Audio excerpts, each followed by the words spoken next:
Good evening and welcome to the March 7th, 2024 meeting of Northampton County Council. I've asked Mr. Heckman to lead us in the pledge. I pledge allegiance to the flag of the United States of America and to the republic for which it stands, one nation, under God, indivisible, with liberty and justice for all. Thank you. And Mr. Giovanni will lead us in our prayer this evening. Are we standing? Yep. All right, stand. And I'd like to have a moment of silence for Bill Mutterer. He was theater director at Northampton Community College, and another one of my best friends that was dedicated to public service, Harrison Klein Jr., known as JR in Bushkill Township. Thank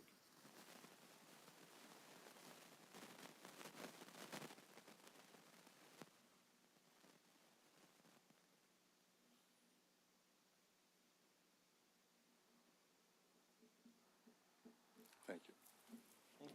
Thank you. Before we call the roll, I'd just like to take a moment to thank Lower Saucon Township and all the people who were first responders this weekend that helped us manage the situation with the train derailment. So thank you to all of them. We appreciate their efforts. Ms. Zembo, will you call the roll? Mr. Brown. Here. Mr. Caporo. Here. Mr. Giovanni. Here. Mr. Goffredo. Here. Mr. Heckman. Here. Ms. Keegan. Here. Mr. Kraft. Here. Ms. Fargo Hefner. Here. Mr. Warren. Here. All present, Mr. Kraft by phone. May I have a motion to approve the minutes of February 15th, 2024? So moved. Second. Voice acclamation, all in favor? Aye. Any opposition? Motion carries. Next, we have courtesy of the floor. I have 3 people that signed up. What I do is I'll call you up, and if there's anybody who did not get to sign up, we can add you after. We limit your time to 5 minutes, and we're here to hear what you have to say, so we're not going to respond back or ask any questions. First up is Don Moore from Plainfield Township. Evening, council members. I'm not happy to be here tonight, but I really don't have any other recourse. I'm here tonight to inform you of issues associated with the multi-municipal plan known as Plan Slate Belt, which the Lehigh Valley Planning Commission is acting as consultant for, thus paid for with county funds. The plan was started 4.5 years ago. In this time, LVPC has gone through 3 professional community planners, which are known as AICPs. The last one, Dean Severinsen, departed abruptly about 6 months ago, and Becky Bradley announced this position was being eliminated. If you look at LVPC staffing over the last 5 years, it is evident that virtually the entire staff has turned over. Mr. Severinsen was the LVPC representative for Plan Slate Belt and was working with the communities to address the concerns in updating the draft plan, which was first released in July 2022. A few municipalities, including Plainfield, expressed significant concerns with the content of the plan from the release of this first draft. One of the immediate issues was it's very vague and very thin. This is our current plan with Wind Gap and Penargil. This is for 10 communities.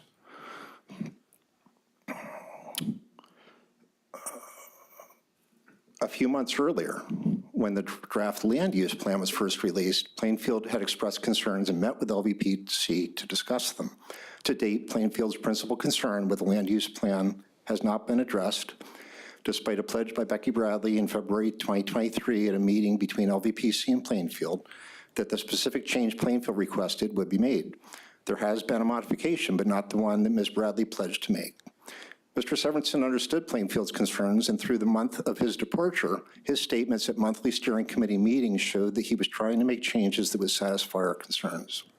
However, at the last meeting he attended, following an interchange between myself and Mr. Severinsen to remind him of what he had stated at a previous meeting, which Ms. Bradley was not at, Ms. Bradley raised her voice suddenly in an angry tone, exclaimed, "I never approved such a change." She was seated right next to Mr. Severinsen. the change that he was proposing up to a month earlier. This exposed a rift between a professional planner working with the project and his boss. Within 2 weeks, Mr. Somerson was no longer employed by LVPC. Plainfield Township supervisors sent letters to LVPC August 31st and August 15th, 2023, detailing items that had to be addressed, one of these being the land use plan. Neither letter has been responded to by our professional planner. We've never seen, something like this with a professional that we're dealing with. It's one of the points I have to make. Those 2 letters are here. I contacted Tina Smith and Norco's DCED in the fall of 2022 because we wanted the county's eyes to be on the project. His predecessor, Mark Hartley, had attended meetings regularly, and we noted the county's absence during this critical time when we had serious concerns over the draft. Mayor Tominek attended the next few meetings. In the same time period, I contacted state DCED to ask questions regarding differences in the plan draft from all the plans that we are familiar with, including all 10 of our municipalities compared to what were being given by LVPC. The answers I received caused great concern because they did not align with those received from LVPC. When I contacted Merrick in January 2023, he stated that he had spoken with Becky and, quote, she believes she has everything she needs to be in the plan. This is a major problem because Becky's not the customer. The 10 municipalities are. But she's her own customer in a sense too, which if you know enough, is true. The LVPC has a stake. This is a major disconnect that exists to this day, given that our concerns have been completely ignored by Ms. Bradley, who has taken over Mr. Somerson's role at meetings. This was evident at February's meeting when she went around the room asking for a status from each municipality and was about to move on to the next agenda item. When Plainfield's rep, who was in the audience because they had arrived late, said, well, what about Plainfield's concerns? I believe they haven't been addressed. She replied, what do you mean? Well, another community had concerns, and that's Lower Mount Bethel Township. She sent a memo out a week following the February meeting at which she spoke to, mind you, the concerns that Lower Mount Bethel has that she itemized in this memo she sent, we brought up back in August, and she never responded to them. Well, we brought them to everybody's attention. Well, Lower Mount Bethel was paying attention. Lower Mount Bethel Township voted on March 5th to drop out of the plan because their concerns have not been met, which are some of the same concerns we have.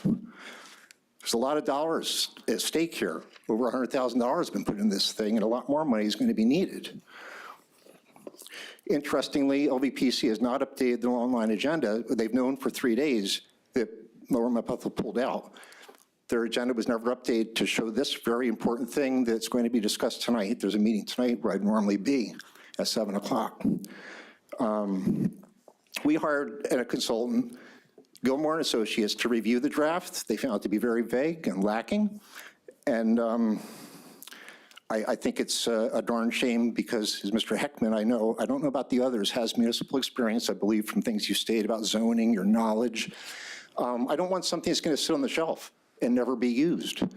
And I appreciate your time, and I wanted to bring this to everybody's attention. Is there anything that you want us to have that you want our staff to copy, or if there's anything you? I could leave Like these. the LVP stuff we could probably get, but if there's a letter or something you want us to see. I could you're leave those welcome with to you. give that. Yes, thank you. Ms. Zembo? No, Ms. Shevnisky over there, she'll take it. Thank you, sir. Oh, now you do. Next, we have Richard Jones from Nazareth.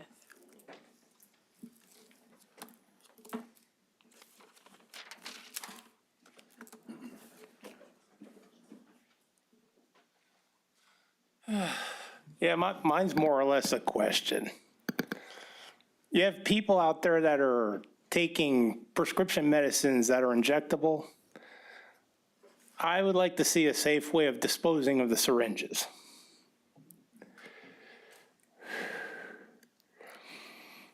And then I'm going to back up the next gentleman's issue.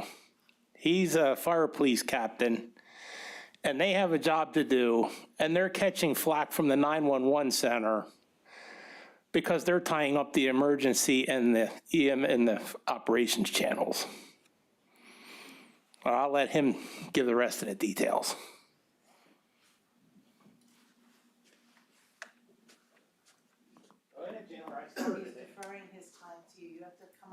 Sorry. He's deferring his time to you. You need to come up and state your name. No, you did. Oh, okay. My name's Chandler Beakey.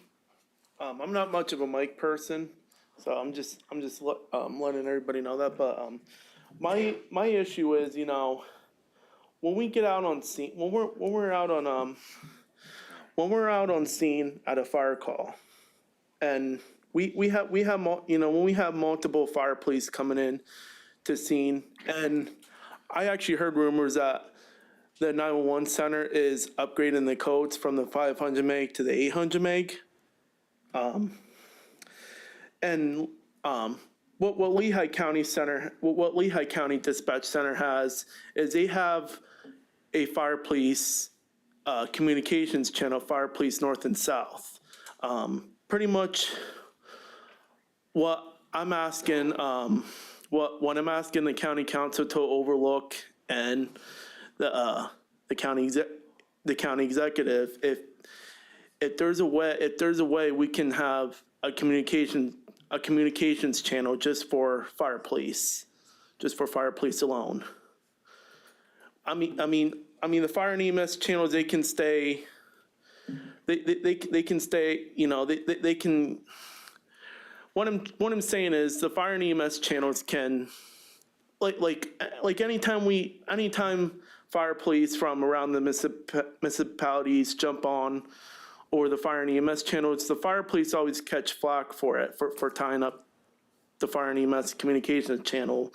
All I'm asking is that if you guys can find a solution, or maybe when they go to upgrade the system to the 800 megs, to have a fire police communications channel for North and South. That's it. Thank you. Who's Thank the you. 911 liaison? Is that you? Okay. Thank you. Is there anyone else who didn't sign in that wishes to speak to courtesy of the floor?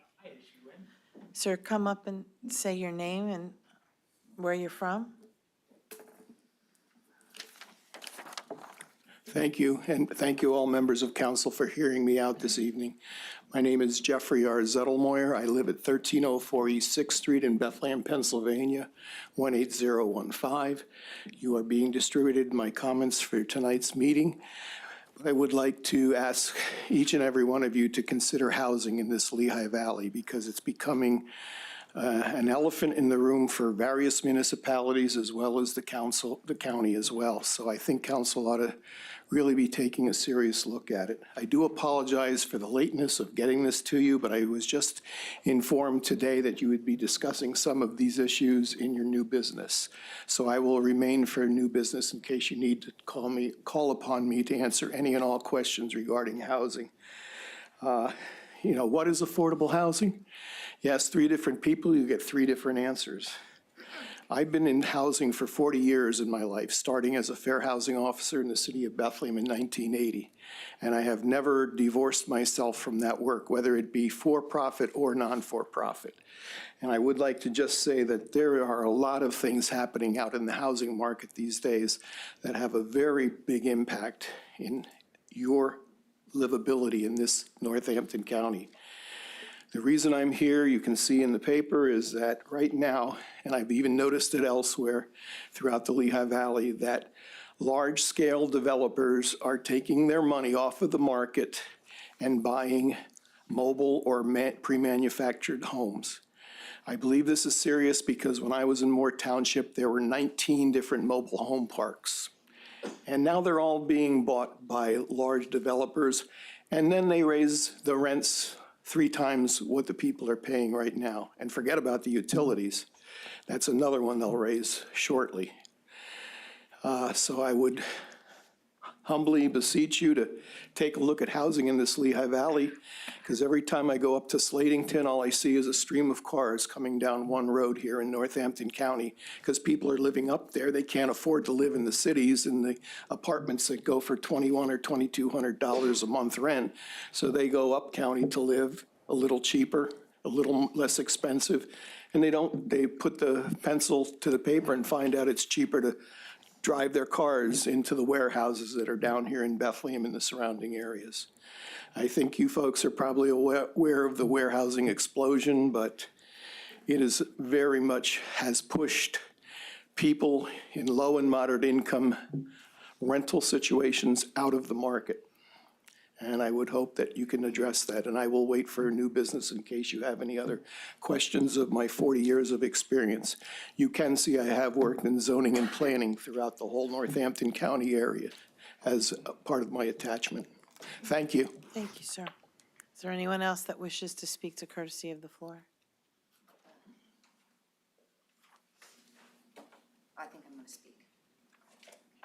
Now's your time. A little bit nervous to do this. Just say your name and where you're from. And you get 5 minutes. Okay, so I am Jackie Lorero, and I live on 1222 Potomac Street in Upper Mount Bethel Township. And I came here initially tonight to speak about a LRTA that was just approved to be given to developer Lou Hector for River Point Logistics, which is going in across the street from my home. So I was told to read a letter that I'm reading at my township meeting next week to kind of give you guys an idea of where I stand with the warehouse in general and the sewer system that they're trying to put in, and then kind of add in what I feel about the LRTA. So this is what I wrote for the township. Yes, I'm under the 5-minute window. Good job. It was June 2018 when we closed on what was supposed to be our forever home in Upper Mount Bethel Township.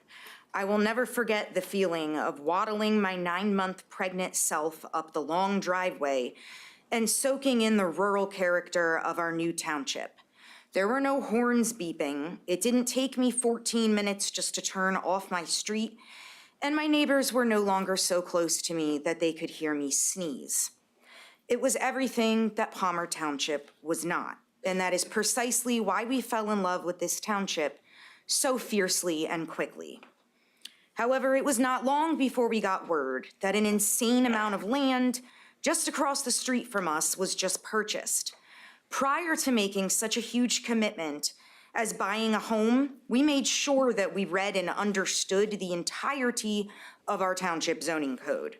We understood that this particular land was zoned as industrial zoning, and we based that information, our home purchase decision, on that information. Any future development there would have affected us very minimally. After all, there were several thriving businesses here that climbed to success without managing to rewrite our township's zoning into the opposition of the vast majority of residents who live there. Over the past few years, I have watched as text amendments got pushed through, allowing for much taller and bigger buildings in this development. I have listened to the residents' concern mounting as topics of NIDS and public sewers were proposed and then pushed. I watched in complete amazement and disgust as 4 out of 5 supervisors blatantly ignored the residents' wishes and concerns and bowed down to every last request of this developer. There is no doubt in my mind that if we, the people, were truly represented, and if the residents had voted on any of these issues, that not one single one of them would have gone through. Upon hearing the developer's plans on exactly where he wants to put his sewage plant, my heart sank. I immediately reached out to several home appraisers who all sympathetically informed me that my concerns were 100% valid. If this would get approved, which you know absolutely should never happen because it's zoned residential, it's in a residential neighborhood, it was zoned that way to protect our township and the surrounding residents from precisely what is now being proposed by Lou Hector. But God forbid, if it did somehow ended up getting approved, my home would essentially be worthless. So who in their right mind would ever purchase a home right next door to a sewage plant? I sure wouldn't, and I never, ever would have, had I thought for even 1 second that that was even a remote possibility in my backyard. Like I said, we were at the zoning office multiple times before we bought this house. We cannot afford to lose everything we have, for our home value to plummet down to nothing as we watch our equity vanish. I support the developer's rights to develop his land that he legally owns, but only when our zoning that is currently in place is being followed and respected. And I'm not talking about the zoning that he came into our township and rewrote to suit him. I'm talking about our zoning that was there before Lou Pector rewrote it. You will never convince us that a sewage plant has any business being in an R1 zone. If it did, the developer would have no need to once again beg for zoning changes and exceptions to suit his development. But what about us? Who stands up for, defends, and fights for us? We are real people, a real family with real concerns who will face real consequences if this is approved in the proposed location. I ask that for just once, the residents and the township be considered first over the developer's requests. It is not too late to do the right thing. Now that is about the sewer system, but I understand that there was a LRTA that was approved to give to this developer, and I would just like to state that I very strongly oppose that. I don't think that we should be giving him a dime. I think if he wants to develop his little project, he has enough money jingling in his own pockets to do it himself. And I also think that maybe there was a shot that we should have considered the LRTA back when he promised to bring high-end manufacturing to our township. Because as of right now, it's looking like just more warehouses are gonna be there. We don't need any more warehouses in the Lehigh Valley, and especially not in our little rural Upper Mount Bethel Township. We don't need it, and we don't want it, and we sure don't want to fund it. We really don't, none of us. So I understand that there's a select few people that vote on whether that LRTA gets pushed through or not. Those people that vote on that, they represent other people. They represent the public. And it's time to ask not what the developer wants, but what the public wants to see. You're out of time, I'm sorry. That's all I ask. Thank you very much. Thank you. Is there anyone else that wishes to speak? Thank you. Mr. McClure, do you have a report this evening?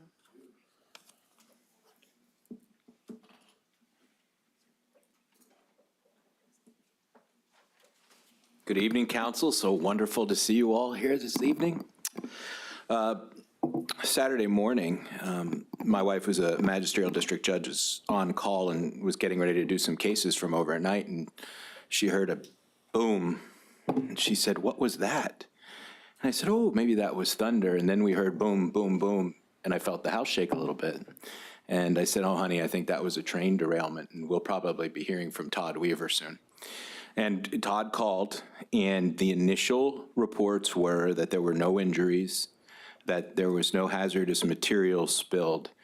And we were glad to see that that, in fact, maintained to be true throughout the day and the next day.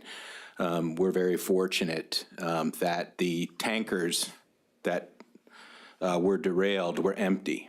They had butane and ethanol and propane, and all, as you know, highly flammable. I think NTSB has preliminarily reported that those tankers did not rupture.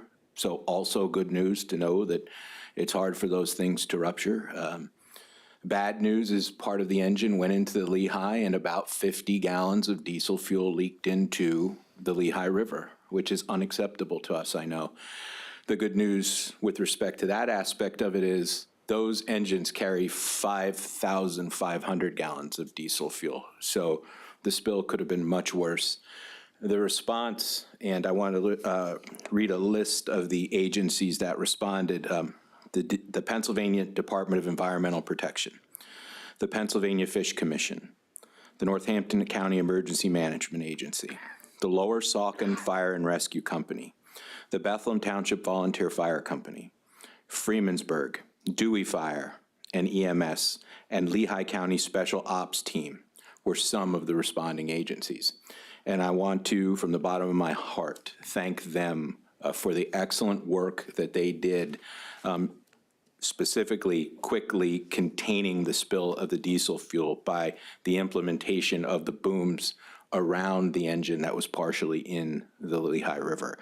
They did just such a tremendous job. And one of the reasons I think that they did such a tremendous job was after the East Palestine incident, I spoke to Todd and I said, Todd, what are we doing about train derailment training? And Todd said, well, that's always part of our hazard mitigation training. Train derailment is always part of the exercise. But they added 3 additional trainings that were train derailment specific. And to its credit, Norfolk Southern provided two of those 3 trainings. So our first responders who participated in those trainings were amply prepared to do the work they did. Now, I was down there Saturday morning, and I can tell you that the Lower Saucon Fire Department and the Lower Saucon Police were excellent in their responses. You know, to me, it's a little crazy the way we do response to disasters in Pennsylvania, but we're a Commonwealth, and a lot of our power is at the local level. And the first line of response is the local municipality, even for the worst disasters. And this could have been a worst case scenario disaster. So the Lower Sauk, I can tell you, highly professional, and they did a great job. And I'm very grateful to them. I'm very grateful to Northampton County Emergency Management, which, as always, is ready to coordinate the response and work with all the various agencies. Todd Weaver, Tom Guth did an excellent job. The entire team was prepared to respond, and they have been monitoring the cleanup since it happened. And you all know that I am sometimes a critic of bi-county relationships, but our agreement with the Lehigh County Hazmat team is a very good bi-county relationship. It's one of the best, and we're very appreciative. Every time there's a hazmat incident in Northampton County, we can count on Lehigh County's hazmat team to come and be with us. So that is my report with respect to the derailment. So far, yeah, sure, Mr. Credo. Did they give a cause for the derailment? Was it the operator, or was it the track? So they have not. NTSB, they've made some initial reporting to I saw one press article today, but they did not say what caused it. Their preliminary report is due in 2 or 3 weeks, and their final report can take up to 2 years to do. Yeah, but I think we'll know what happened in the 2 to 3 week report. Really quick, if you don't mind, really quick.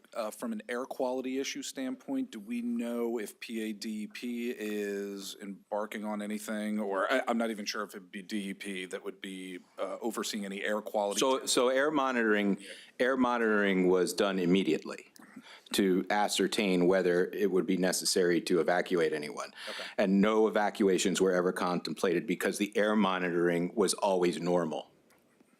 Great, thank you. So on to the election now. I had an extensive report a few weeks ago about what the Elections Division is doing with respect to training poll workers and judges of elections, and lots of intensive training. But I wanted to give you a little report about absentee and mail-in ballot applications. Thus far, there have been 21,963 absentee or mail-in ballot applications submitted. But partisan breakdown, if you're interested in that sort of thing, is there are 16,821 Democratic requests and 5,142 Republican requests. And that concludes my report for tonight. Are there any other questions for Mr. McClure? Thank you. Thank you. Next, we'll move into old business. First, we have a public hearing of an ordinance entitled, an ordinance leasing Northampton County-owned real property to Weinhofer Farms LLC of Whitehall, Pennsylvania. Messrs. Goffredo and Giovanni introduced this ordinance February 15th, 2024 meeting. Are there any questions or comments from the public regarding this ordinance? Are Are there any discussion points from council? Hearing none, let's call for the vote. Mr. Gofredo. Yes. Mr. Giovanni. Yes. Mr. Heckman. Ms. Keegan. Yes. Mr. Kraft. Yes. Ms. Fargo Hefner. Yes. Mr. Warren. Yes. Mr. Brown. Yes. Mr. Kapura. Yes. Passes by a vote of 9-0. Next, we have a public hearing for an ordinance entitled, an ordinance providing for an agreement for wildlife habitat management on cooperating public lands with the Pennsylvania Game Commission.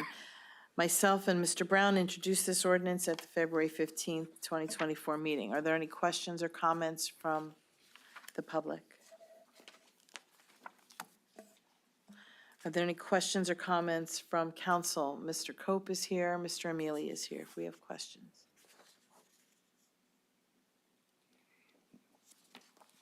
Hearing, seeing none, let's call for the vote. Ms. Fargo Hefner. Yes. Mr. Brown. Yes. Mr. Gofredo. Yes. Mr. Heckman. Yes. Ms. Keegan. Mr. Kraft. Yes. Mr. Warren. Yes. Mr. Kapura. Yes. Mr. Giovanni. Yes. Adopted by a vote of 9-0. Next, we move into new business, and we have a consideration of a resolution to waive the appraisal requirement for a land management lease at Wayne A. Group Memorial County Park. Ms. Keegan, will you introduce the resolution?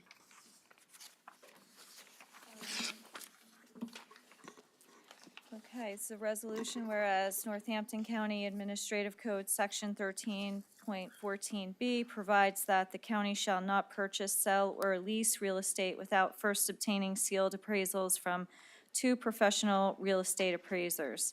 And whereas Administrative Code, Section 13.14B2 allows that provision to be waived when the purchase, sale, or lease of real estate does not justify the cost of the appraisals or is otherwise deemed unnecessary, and whereas on February 28th, 2024, Northampton County Council was requested to waive the requirement for 2 sealed appraisals as required under Section 13.14B of the Administrative Code for the lease of approximately 110 acres for farming, more or less known as the Wayne A. Group Memorial County Park, parcel identifier M441 PKB and M523A PKB, located in Allen Township, Northampton County, Pennsylvania, to Weinhofer Farms LLC as a land management lease agreement at the unit cost of $100 per tillable acre.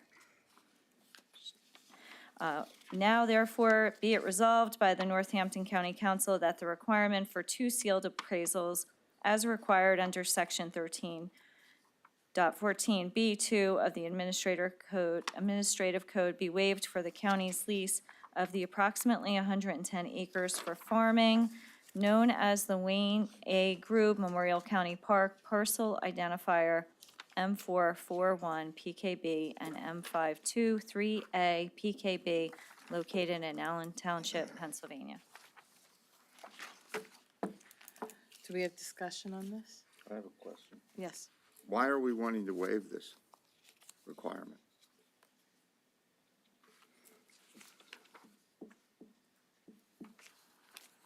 The farm lease that we have with Weinhofers for this is consistent with the ones that they've had in the past, and it's also the same exact lease price that we have for Spangler, which is in close proximity to that. That's $100 an acre. It's tillable land. That's what's consistent that we've been able to do. So we have, we already have that arrangement with another farmer. Yes, the Weinhofers that you just approved are on the north side of Wayne Group, and now they're taking both north and south to have one contiguous farming of the property. Are we keeping up with the times in terms of the lease agreements and what they're paying? Yes, we kind of look at agreements. This might not be the cheapest in the world, and it's not the most expensive, but there's other things that our farmers on our properties help us do in land management and not just farm. So we feel that 100 price for that tillable acreage of land is fair. And just, yeah, I've always pushed keeping our farming as much as possible, so I have no problem with doing it. I was just curious about when we waive something, just to get a little bit more background. But thank you, I appreciate that. Any other questions or concerns? Call for the vote. Ms. Kagan, Yes. Mr. Heckman, Yes. Mr. Kraft, Yes. Ms. Fargo Hefner, Yes. Mr. Warren, Yes. Mr. Brown, Yes. Mr. Capora, Yes. Mr. Giovanni, Yes. Mr. Gofredo. Yes. Adopted by a vote of 9-0. Thank you. Is there any other new business for council this evening? Yes, Madam President, if you don't mind. I wanted to hand out some materials to my colleagues here. Here you go, Ms. Keegan. I had a 76-year-old Forks Township resident who's actually mentioned in this WFMZ article, Reggie Hockenberry, reached out to me with regard to, and amazingly enough, Mr. Zettelmoyer specifically talked about manufactured homes and vulnerable tenants who are being forced out of them. And while I believe there's, of course, limited action that we could potentially take here at County Council, there has been state legislation that has been introduced, and I'm going to forward that, not forward it, but pass out the co-sponsor memorandum that I am hoping in the near future to introduce a resolution with regard to supporting this state legislation. And I'd like to discuss that at some point in the future, Madam President.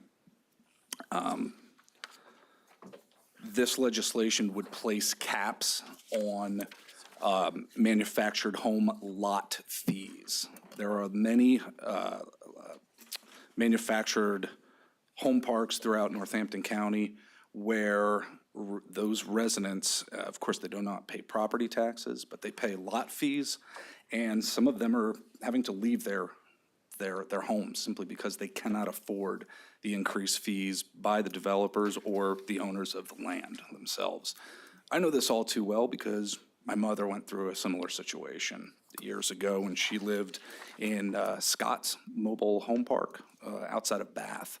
She now lives in Center City, Bethlehem. So again, this is an issue that was brought to me by one of our county residents. He asked me if there was any way to raise this issue with county council. I said, perhaps us supporting state legislation that has already been introduced would be a productive way for this council to potentially move forward. So just for future agendas and discussions, I wanted to provide you all with this information to look it over, and we can educate ourselves on this in the meantime and hopefully discuss it at some other point in time and potentially vote on, hopefully, a resolution in support of this legislation. It's bipartisan legislation, too. I would want to put that into the record as well.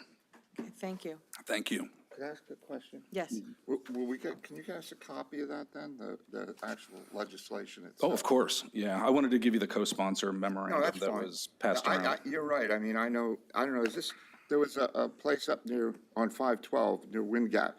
And I don't know how many times that may have changed hands. I don't even know who owns it now. I'm not sure. But, yeah, you're right. I mean, owning the land, which the owners do, and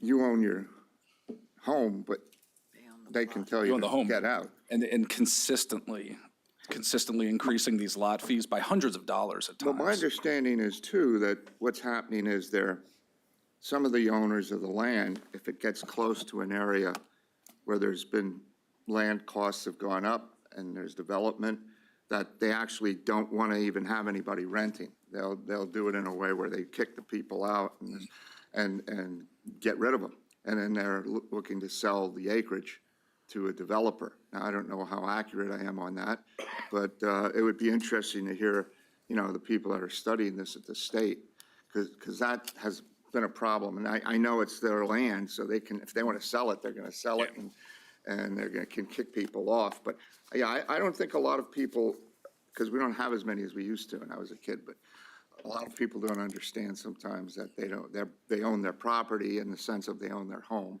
but they can be asked to leave. Yeah. And There's a state association that's specifically handling this right now, the Pennsylvania Manufactured Housing Issues Group as well. They've been lobbying members of the General Assembly.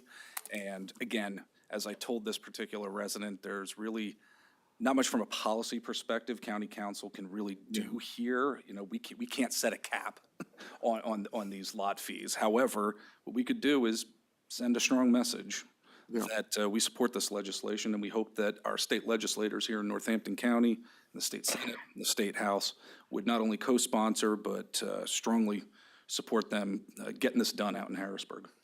Yeah, I think it sounds like a worthy cause. I know the young woman was here talking about townships and what they'll do or not do, and you have township experience, both of you have township experience. And a lot of these places, the townships, there was a time when they were trying to legislate out mobile homes, that they'd call mobile homes, and they'd put up all these zoning, which I think most of them have thrown out in court. And they said like a pre-built home is a trailer home, and you can't build it here. And I guess that all got cleared up, but we're still dealing with this. Still dealing with the cap, or the fees, the lot fees. Good, thanks, you brought me up to Thank you. speed. Thank you, Madam President. Anything else? Any council committee reports? Mr. Brown? Human Services Committee met earlier this evening. We had an update on Gracedale. Sue Wondolowski provided us insights into updates on suicide prevention outreach, older adult programs, being crowded out of the Human Services Building, and Alex Carrillo received some acknowledgement for his work in the Veterans Fair Department, and unfortunately, Lori Greco, Director of Aging, is retiring, and there'll be highly missed in her role for the work she's done on behalf of the county. So that's my report. Thank you. I just want to apologize for not being at the meeting, being the chairman. Apparently, the St. Luke's group doesn't care about my committee meetings when they want to make appointments for things. They seem not to, they feel they have priorities, so I'm sorry I couldn't make it. We talked to him and asked him to hold you there a little bit longer. Yeah, well, they did that. Mr. Gafredo? Economic Development met. Arts Quest came in to tell us about their two future projects, one being the Culture Center that they're going to be future construction, hoping to start in '25, which will have everything from a wood shop to a computer lab and everything in between. Pretty big project with a lot of cool new resources. And then the Old Bethlehem Steel Turn and Grind Shop that they're going to turn into a multi-use event center. I suggest anybody that is interested in those types of things watch a meeting. They had a lot of good information. Thank you. Anyone else? Any liaison reports? I have one. The Farmland Preservation Board met on Tuesday, March 5th. They have some statistics that they gave. Currently, we have 19,236.7 acres preserved on 254 farms. We are currently processing 12 farms totaling approximately 600 acres. In 2024, ranking has been approved. 23 applications were received, 17 qualify to move forward to the preservation process, bringing the total number of farms in process to 29.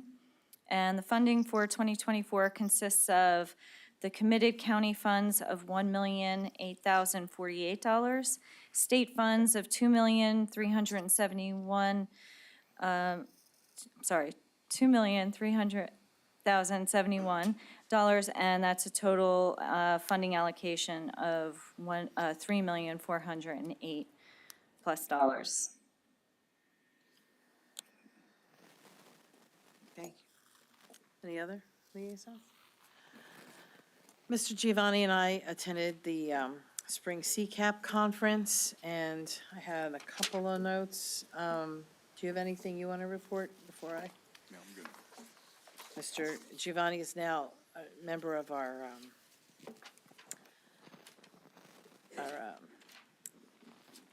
Information Technology Committee.